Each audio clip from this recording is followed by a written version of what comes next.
어젯밤 경북 청도 지역에서 2명이 코로나19 확진 판정을 받으면서 어제 하루만 22명의 확진자가 추가됐습니다. 지역사회 감염 우려가 사실상 현실화됐는데 대처법은 무엇인지 또 정부는 어떤 대책이 있는지 취재기자와 이야기해보겠습니다. 강산 기자 나와 있습니다.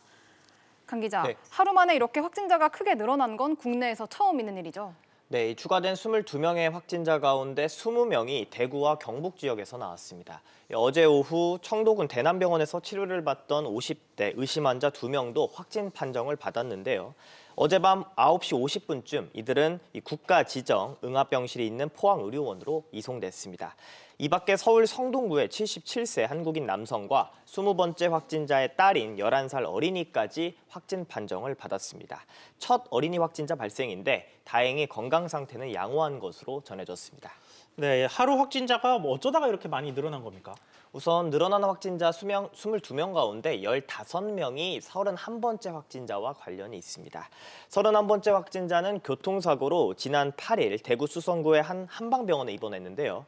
며칠 후 인후통, 오한과 같은 코로나19 증상을 보여 의료진이 2차례 검사를 권유했는데 해외에 나가지도 않았고 이 확진자를 만난 적도 없으며 증상도 경미하다며 모두 거부했습니다.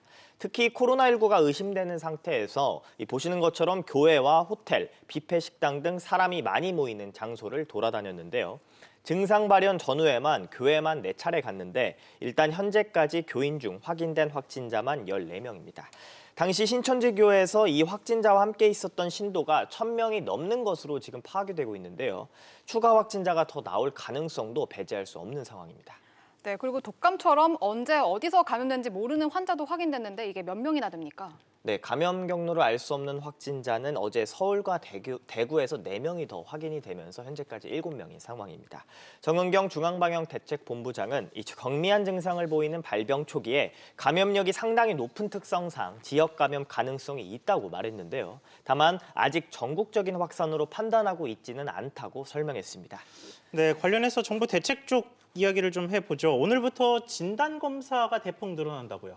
네, 오늘부터 이 해외여행에 방문했는지와는 상관이 없이 의사가 이 코로나19 감염이 의심된다고 판단이 되면 적극적으로 진단검사를 시행하도록 대응 지침이 바뀌게 됩니다.